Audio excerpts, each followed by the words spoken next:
it's for the receiving state to evaluate, no? Kasi iba't iba pong receiving state, iba-iba yung, di ba, tama? Iba-ibang receiving state, iba-iba po ang proseso eh. So, kung yung cancellation na ng passport, ano magiging epekto, that's really not visible to me or I cannot say for info. Si Chief Dennis has some inputs on this. The asylum application of Mr. Roque will generally fall on whether or not he is being persecuted.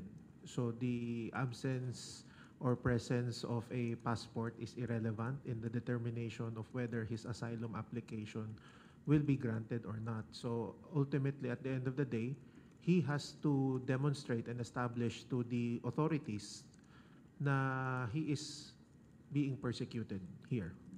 And from what we can gather right now, there is no persecution, but he is evading prosecution. So, would you sorry, last na po talaga. Would you classify, Sir Harry Roque, as a fugitive from justice na po?